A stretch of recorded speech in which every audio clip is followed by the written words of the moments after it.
He's been called the Trump of the tropics, with views many see as racist and sexist. But Brazil's President Jair Bolsonaro came to power with support from a group that might surprise you. Black and brown women who are evangelical Christians. Ele defende a família acima de tudo, né? E Deus acima de todos. This October, he looks set to face his old rival, the former president Lula da Silva, in an epic battle for re-election. Doente? Acho que o problema do Brasil tem resolve com arma. And these women could be the kingmakers. Que elas é o voto que define essa eleição. So I've come to Brazil to find out why.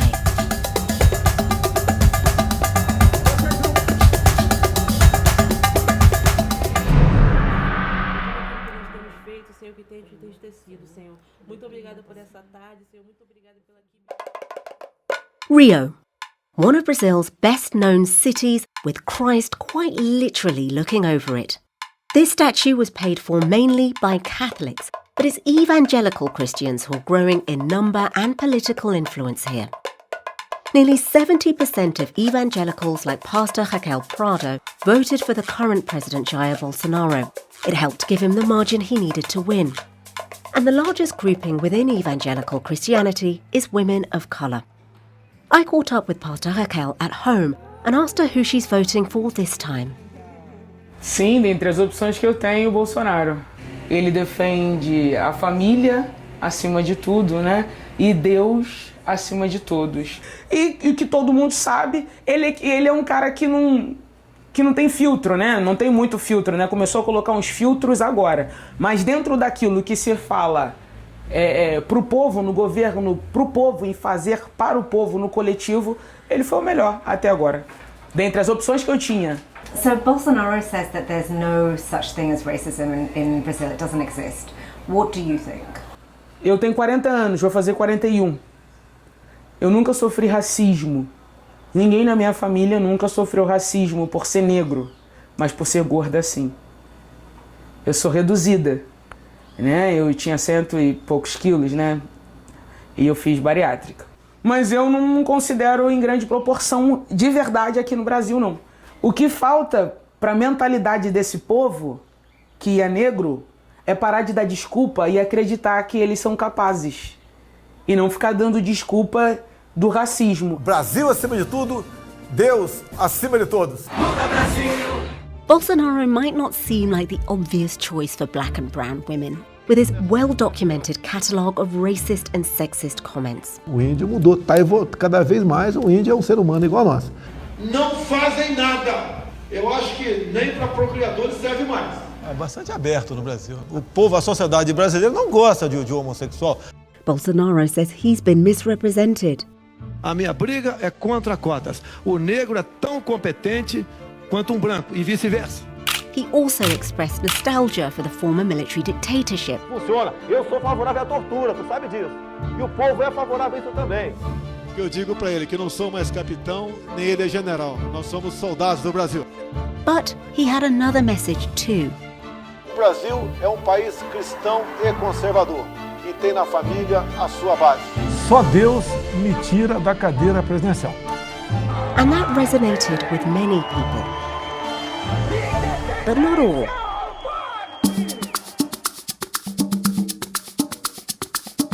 With nearly 360,000 followers on TikTok, Tachi, a committed evangelical, is using her voice to speak about politics.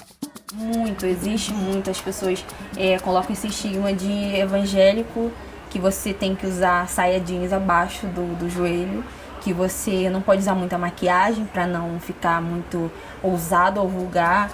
At first, Bolsonaro's religious messaging appealed to Tachi in 2018, but that changed. Quando eu falava que eu iria votar no Bolsonaro porque ele era um homem de Deus, que seguia a palavra, tudo mais. E aí foi nesse momento que eu tive uma grande influência de uma professora, que ela me disse sobre o Bolsonaro e falou o porquê de não votar nele, por ele simplesmente não seguir aquilo que ele falava, não de pessoa, de político, principalmente para reger um país, para ser presidente de um país, por ser desrespeitoso, por ser um homem machista e até mesmo sexista e misógino, e assim vai, a lista é enorme. Can you think of any politicians that embody Christian values? Na minha concepção, no momento, o que mais se encaixa com o que eu acredito, com o que eu quero, é o Lula. Okay, let's talk about another key person here. That's the former president, Luiz Inácio Lula da Silva. The most popular politician on earth. He led his country between 2003 and 2010 and left office with nearly 90% approval. Mais uma vez, o povo brasileiro está consolidando o processo democrático brasileiro. By 2018, though, Lula was caught up in the country's biggest ever corruption scandal, accused of taking bribes. Eu não estou escondido, ele que eu não estou correndo, e para eles saberem que eu vou provar a minha inocência. But last year, a Supreme Court judge annulled his convictions on a technicality, leaving him free to run for president again this year. Só uma coisa vai me tirar de continuar fazendo o que eu estou fazendo. É o dia que eu morrer. I've come to meet my colleague Natalia Passarinho from BBC Brazil, who spent many years covering politics here. You know, people call him racist, people call him sexist. Is he just a straight talker, or is it a bit more? Well, Bolsonaro had been legally charged with being racist and for discrimination as well, but he had never actually been convicted usually on the basis of parliamentary privilege. So Bolsonaro was very good at using religion last time, right? Tell me a bit about that. Yes, Bolsonaro's wife is evangelical, and he would mention that quite frequently. So being close to evangelicals, or being someone who believes in God and listens to God's words, was something very present in his political campaign.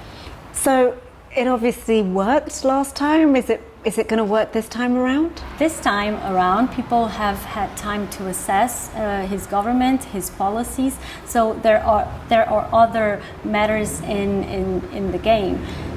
Brazil went through a very serious crisis with COVID, so other interests will play as well during this election. One of those is Bolsonaro's handling of the coronavirus pandemic. In 2021, tens of thousands took to the streets nationwide to protest about the government's handling of the crisis. Brazil has the second highest death toll in the world after the US.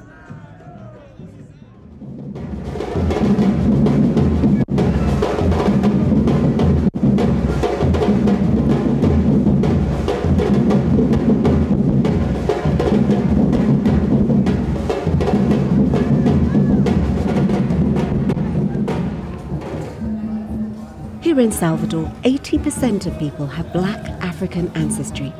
More enslaved Africans were brought to Brazil than anywhere else in the world. And this city had the first slave market in the whole of the Americas. I just feel really emotional, actually. There's this drumming, there's the beautiful colours, there's all these people coming to take their Instagram pictures. It's such a stunning place, but this square, Pelourinho, that name means whipping post, and that's because hundreds of years ago, people like me, African people who were enslaved, were tortured here, whipped, punished.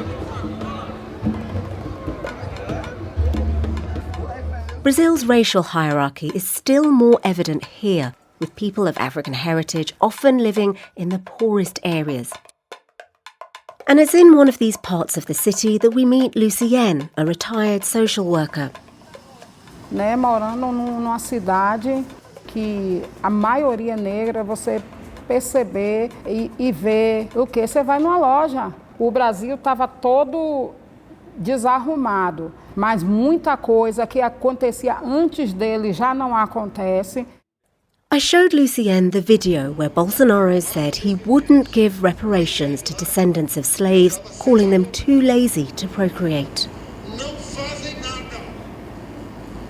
Eu acho que nem para procriadores serve mais. Mais de R$1 bilhão por ano gastado com eles.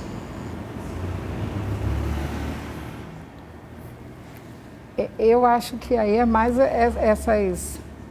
esse jeito assim dele meio grosseiro, sabe? De tratar as coisas.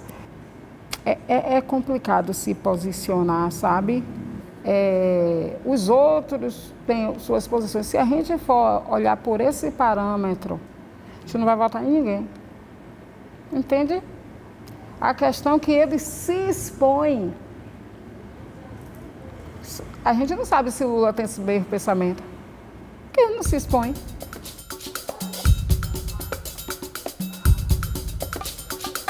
These are the voices who could decide who runs this country, and faith shapes their decisions. But religion alone isn't always enough to get their support. Eu sou uma menina cristã, uma jovem cristã, e eu não posso simplesmente eleger um homem que só porque eu sou cristã e simplesmente esse homem não agir da forma certa.